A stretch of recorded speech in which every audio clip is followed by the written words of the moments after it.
दोस्तों हमारे चैनल दर्पण ज्ञान सागर में आप सभी का स्वागत है। मित्रों, आज का विषय है मर जाना, मगर ये 3 चीज़ें स्त्री को भूल कर भी मत देना, वरना जीवन भर गरीबी से निकल नहीं पाओगे। मित्रों, एक समय की बात है, जंगल में एक लकड़हारा भगवान शिव की पूजा किया करता था। समय धीरे धीरे बीतता चला गया। एक दिन भगवान शिव उस लकड़हारे की तपस्या से प्रसन्न हुए और फिर शिव और पार्वती संत का रूप बना करके लकड़हारे के सामने प्रकट हो गए और कहने लगे, बोलो बेटा, मैं तेरी तपस्या से बहुत प्रसन्न हूँ। तू मुझसे चाहे कोई सा एक वरदान मांग ले, तू जो भी मांगेगा तुझे वही मिलेगा। वहीं भगवान शिव की बात को सुनकर के लकड़हारा कहने लगा, प्रभु, मैं गृहस्थ जीवन जीना चाहता हूँ, इसलिए मैं ये चाहता हूँ कि किसी सुंदर लड़की के साथ में मेरी शादी हो जाए और मैं गृहस्थ जीवन का सुख भोग सकूँ। फिर भगवान शिव ने कहा, ऐसा ही होगा और 1 हफ्ते के अंदर तुम्हारी शादी एक सुंदर सी लड़की के साथ हो जाएगी। और फिर ऐसा कहकर भगवान शिव और माता पार्वती अंतर्ध्यान हो गए। वहीं 3-4 दिन के बाद में वो लकड़हारा जो था जंगल में लकड़ियाँ काटने के लिए निकला, तो उसे बियाबान जंगल में कुछ सूखी लकड़ियाँ बीनती हुई एक सुंदर लड़की दिखाई दी और फिर वो दोनों एक दूसरे को देख करके मुस्कराने लगे। वहीं लकड़हारे ने उस लड़की से पूछा, क्या तुम मेरे साथ में शादी करोगी? फिर वो लड़की कहने लगी, मैं वैसे भी यही सोच रही थी कि तुम मुझे बहुत अच्छे लग रहे हो और फिर मेरा इस दुनिया में कोई और है भी नहीं। मैं रोजाना जंगल में लकड़ी बीनकर अपना गुजारा करती हूँ। वहीं लकड़हारा भी कहने लगा, मेरा भी इस दुनिया में कोई नहीं है, चलो हम दोनों शादी कर लेते हैं। हम दोनों को शादी कर लेनी चाहिए और फिर हम दोनों एक साथ जीवन बिताएंगे। इस प्रकार उस लकड़हारे ने उस लड़की के साथ में शादी कर ली। वहीं लकड़हारा जो था शादी करने के बाद में अपनी पत्नी को अपनी कुटिया में छोड़ गया और उसी स्थान पर पहुंचा जहां पर उसकी मुलाकात भगवान शिव और पार्वती से हुई थी। और फिर उसने भगवान शिव को याद किया और कहा, प्रभु, मुझे एक बार दर्शन और दो, मैं आपका आशीर्वाद लेना चाहता हूँ। अब मेरी शादी हो चुकी है। चूँकि लकड़हारा भगवान शिव का बहुत बड़ा भक्त था, इसलिए भगवान शिव लकड़हारे की प्रार्थना को टाल नहीं सके और प्रकट हो गए और कहने लगे, बताओ बेटे, तुमने मुझे क्यों याद किया? वहीं लकड़हारा कहने लगा, प्रभु, मैंने शादी तो कर ली है, लेकिन मैं गृहस्थ जीवन पहली बार बिताने के लिए जा रहा हूँ। मुझे कुछ ज्ञान का उपदेश दे करके मेरा मार्ग प्रशस्त करो। इस प्रकार लकड़हारे की बात को सुनकर के भगवान शिव कहते हैं, बेटा, हमेशा ध्यान रखना, पति पत्नी को एक दूसरे का ख्याल रखना चाहिए। पति को पत्नी के सुख दुख में साथ देना चाहिए और पत्नी को पति के सुख दुख में साथ देना चाहिए। मगर इससे भी ज़्यादा ज़रूरी बात यह है जो अब मैं तुम्हें बताने के लिए जा रहा हूँ। हमेशा ध्यान रखना, चाहे कितनी भी कठिन परिस्थितियाँ क्यों ना आ जाएं, चाहे पत्नी कितना भी मजबूर क्यों ना करे, कभी पत्नी को 3 चीज़ें भूल कर भी मत देना। जो पुरुष अपनी पत्नी को ये 3 चीज़ें देता है, वो जीवन में कभी गरीबी से बाहर नहीं निकल पाता, सारे जीवन भर उसे दुखी उठाने पड़ते हैं। वहीं भगवान शिव की बात को सुनकर के वो लकड़हारा कहने लगता है, प्रभु, पत्नी तो जीवन संगिनी होती है, उससे कुछ छिपाने से क्या फ़ायदा?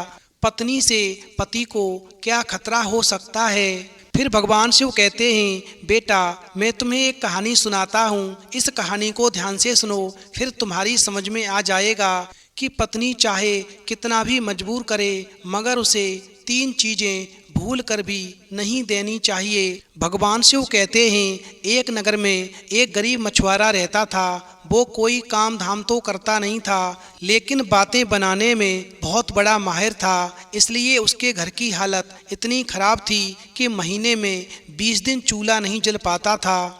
वहीं मछुआरे की बेवकूफ़ी और सुस्ती की सज़ा उसकी पत्नी को भी भुगतनी पड़ती थी और उसकी पत्नी को भी भूखे रहना पड़ता था। चूँकि भूखे पेट कब तक रहा जा सकता है, फिर तो एक दिन मछुआरे की पत्नी को बहुत तेज़ी से गुस्सा आया और वो बहुत बिगड़ी और उसने कहा, अब मैं तुम्हारी कोई भी बात नहीं सुनना चाहती, तुम चाहे जो भी करो, लेकिन मुझे तो पैसा चाहिए। और एक बात का ध्यान रखना, जब तक तुम कोई कमाई करके नहीं लाओगे, मैं तुम्हें घर के अंदर नहीं घुसने दूंगी। और फिर ऐसा कहकर पत्नी ने मछुआरे को नौकरी की खोज में जाने को मजबूर कर दिया। इस प्रकार मछुआरे को न चाहते हुए भी नौकरी की खोज में निकलना पड़ा। वहीं मछुआरा जो था सबसे पहले अपने गांव के साहूकार के पास में गया और उसने सोचा शायद साहूकार कोई छोटी मोटी नौकरी दे दे, लेकिन उसे वहाँ से निराश होना पड़ा। वहीं मछुआरे के सामने अब कोई रास्ता नहीं था। फिर वो एक गांव से दूसरे गांव तक दिन भर भटकता रहा। चूंकि वो घर पर भी नहीं लौट सकता था, क्योंकि उसकी पत्नी ने सख्त हिदायत दे रखी थी कि जब तक उसे नौकरी नहीं मिल जाती वो घर के अंदर पैर नहीं रखेगा। इस प्रकार मछुआरा जो था दिन भर चलते चलते जब पूरी तरह से थक कर के चूर हो गया, तो उसने सोचा कि कुछ देर के लिए सुस्ता लिया जाए। इधर भूख भी जोरों की लगी थी, इसलिए खाना खाने की भी बात उसके मन में आ गई। और तभी उसको कुछ दूरी पर एक कुआं दिखाई दिया। वहीं मछुआरे को कुछ हिम्मत बंधी और वो उस कुएं की ओर बढ़ चला। वहीं कुएं के चबूतरे पर बैठकर के मछुआरा जो था अपनी पत्नी की दी हुई रोटियों की पोटली एकदम से निकालने लगा। और जब उसने पोटली निकाल ली, फिर उस पोटली को खोला तो उस पोटली के अंदर 4 रूखी सूखी रोटियां थीं। वहीं भूख तो इतनी जोरों पर लगी थी कि उन चारों से भी पूरी तरह नहीं बुझ पाती। वहीं वो मछुआरा जो था उन चारों रोटियों को देख करके एकदम से सोचने लगा कि यदि मैंने ये चारों रोटियां आज ही खा डाली तो कल परसों या उससे अगले दिन मैं क्या करूँगा, क्योंकि नौकरी खोजे बिना घर में घुसना नामुमकिन है। और इसी सोच विचार में वो मछुआरा जो था बार बार रोटियों को गिनता और बार बार रख देता। उसकी समझ में नहीं आ रहा था कि वो क्या करे क्या ना करे।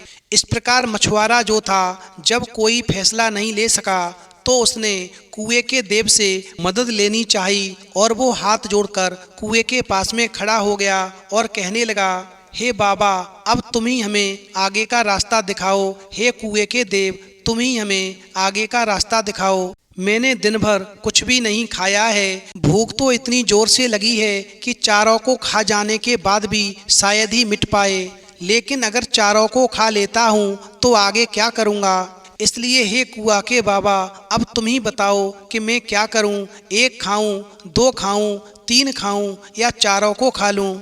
इस प्रकार काफ़ी प्रार्थना करने के बाद भी कुएं की ओर से कोई जवाब नहीं मिला, क्योंकि कुआं बोल नहीं सकता था तो जवाब कैसे देता। मगर उस कुएं के अंदर 4 परियां रहती थीं। उन्होंने जब मछुआरे की बात सुनी तो सोचा कि कोई राक्षस आया है। इसलिए उन चारों परियों ने तय किया कि हम चारों को कुएं से बाहर निकलकर उस राक्षस से विनती करनी चाहिए ताकि वो हमको न खाए।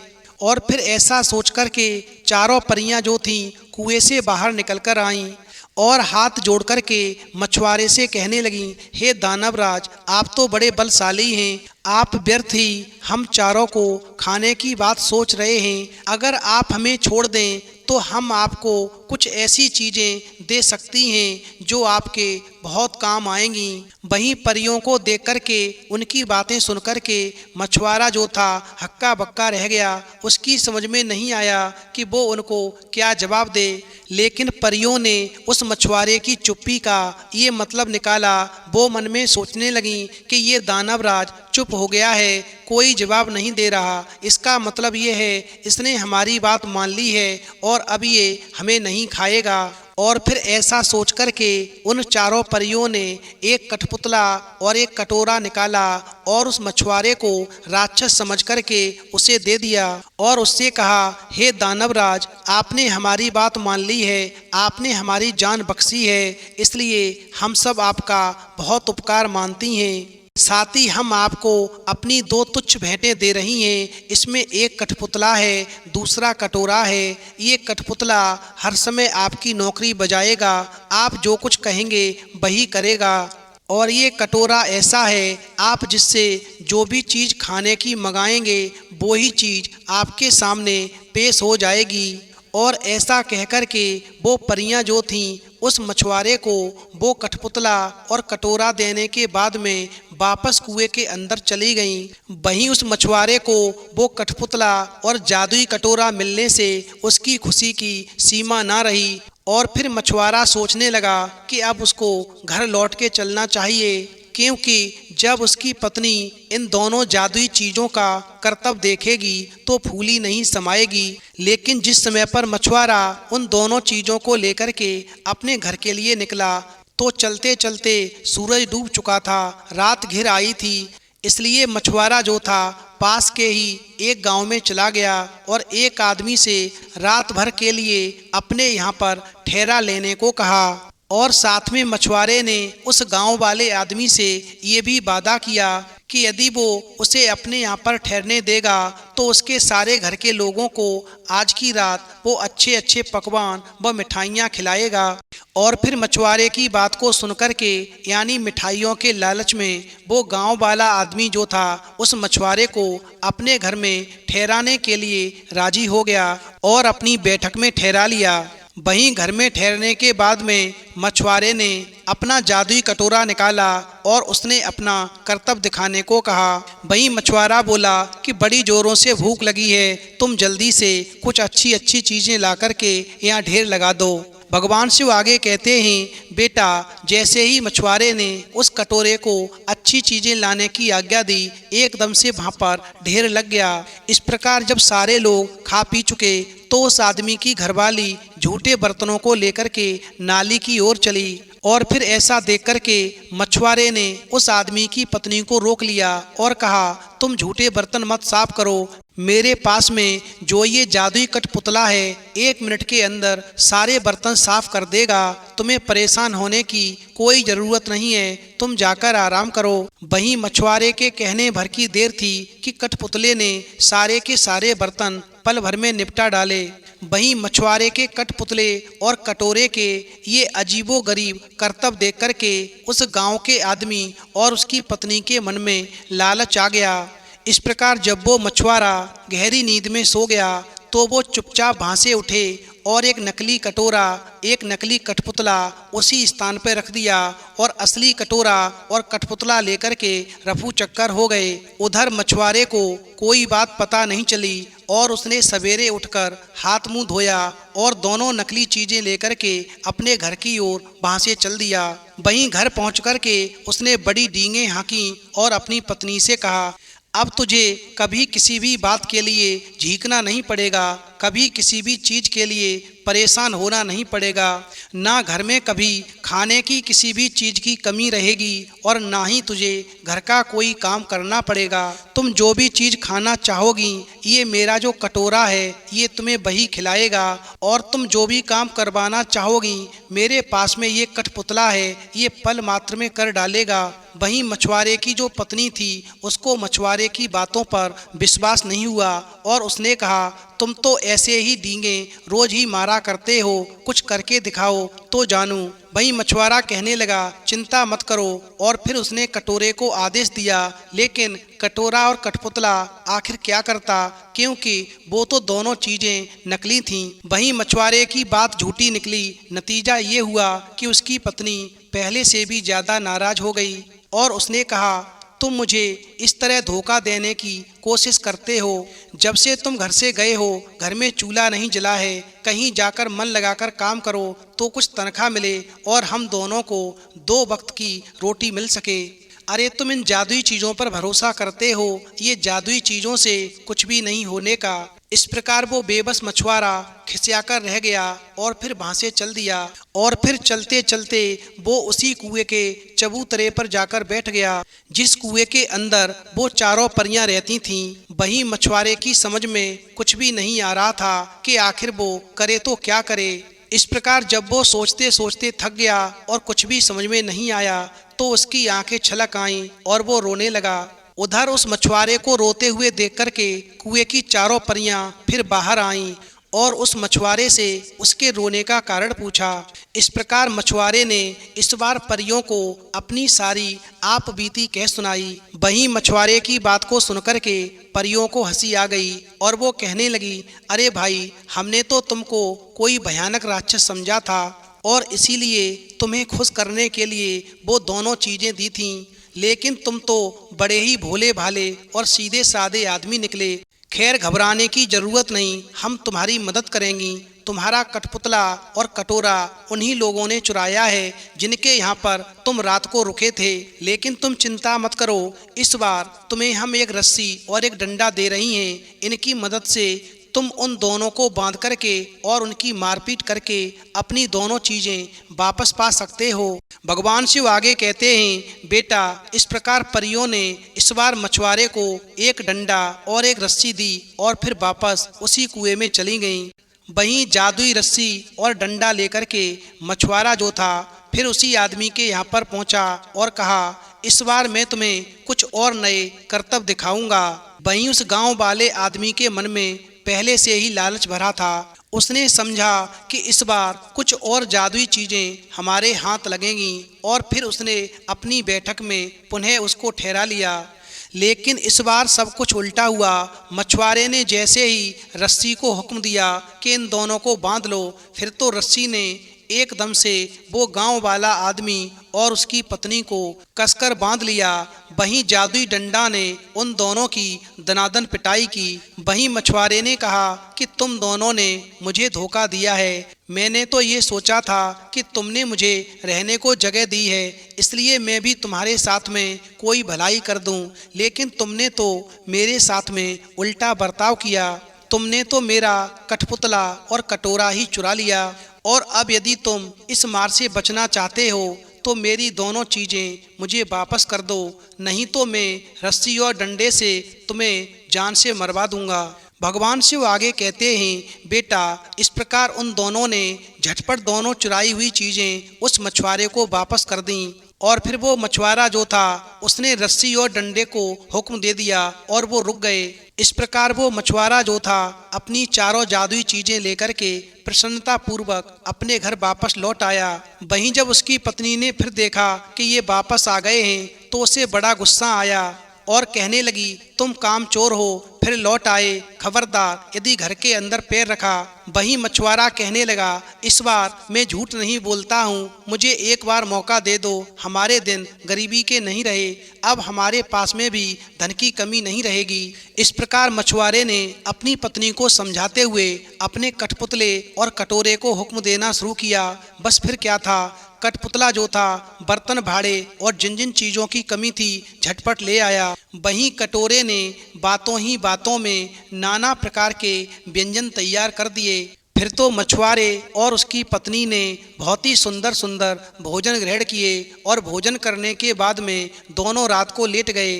वहीं मछुआरा तो सो गया, लेकिन उसकी पत्नी को रात भर नींद नहीं आई और वो सोचती रही कब सुबह निकले और मैं पनघट पर जाऊं और अपनी साथ की सहेलियों को इस कटोरे, कठपुतला, रस्सी और डंडे के बारे में सब कुछ बता दूं कि अब हम भी किसी से कम नहीं हैं। इस प्रकार रात तो जैसे तैसे कटी और जैसे ही सुबह हुआ तो मछुआरे की पत्नी सुबह होते ही कुएं पर पहुंच गई और जैसे ही जल भरने को पहुंची थोड़ी देर इंतजार किया, वैसे ही मोहल्ला पड़ोस की और भी स्त्रियां जल भरने के लिए आ गईं।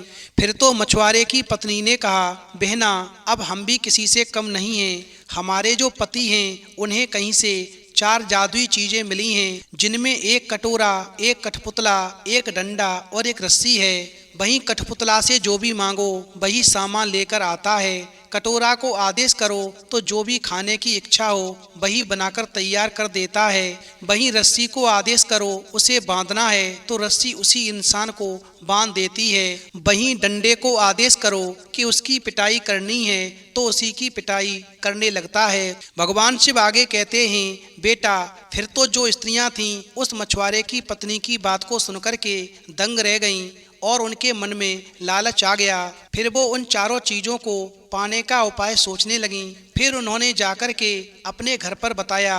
वहीं एक स्त्री बहुत ही चालाक थी और फिर उसने उसी दिन अपने पति को साथ ले जाकर नकली डंडा, नकली रस्सी, नकली कठपुतला और नकली कटोरा उसी मछुआरे के घर में रख दिए और वो चारों जादुई चीजें लेकर के वहां से रफू चक्कर हो गए और उस राज्य को छोड़ कर के कहीं दूर चले गए। इस प्रकार वो मछुआरा जो था गरीब का गरीब रह गया। उस मछुआरे ने उनको ढूंढने की बहुत कोशिश की लेकिन ढूंढ नहीं सका। इसलिए मेरा तुमसे कहना है कि चाहे भूखे रह लेना, लेकिन स्त्री को कभी भी ये 4 चीजें भूल कर भी मत देना। पहली चीज, अपने गुप्त राज की जानकारी स्त्री को कभी भी नहीं देनी चाहिए। यदि स्त्री को राज की बात मालूम पड़ेगी, आपका कोई राज मालूम पड़ेगा, तो वो दूसरों को बता देगी, क्योंकि स्त्री के पेट में कभी बातें नहीं रुकती। दूसरी चीज, अपने भविष्य की रणनीतियों के बारे में भी कोई जानकारी नहीं देनी चाहिए, अन्यथा काम बनने से पहले ही बिगड़ जाएगा। क्योंकि आप क्या करने जा रहे हैं जब भी और लोगों को मालूम पड़ेगा तो वो आपके रास्ते में कांटे बनकर खड़े हो जाएंगे, जो आपके दुश्मन हैं, जो आपसे जलते हैं, और फिर वो आपको आपके मकसद में कभी कामयाब नहीं होने देंगे।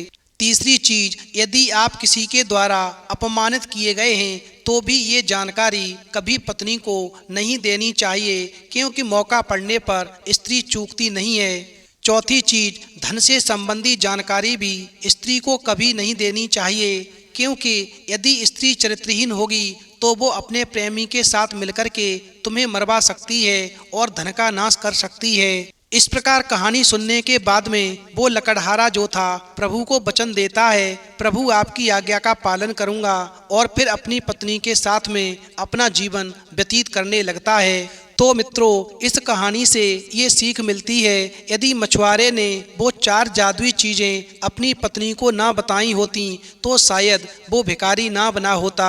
पत्नी को सुख दें, पत्नी का ख्याल रखें, उसे किसी प्रकार का कष्ट न होने दें, लेकिन स्त्री की ऐसी जिद कभी भी पूरी ना करें जिससे परिवार के लिए या आपके जीवन के लिए खतरा बन जाए। तो मित्रों, यदि आज की कहानी आपको अच्छी लगी हो तो प्लीज़ आप हमारे चैनल को सब्सक्राइब करें और भगवान शिव और पार्वती के लिए एक लाइक करना बिल्कुल न भूलें।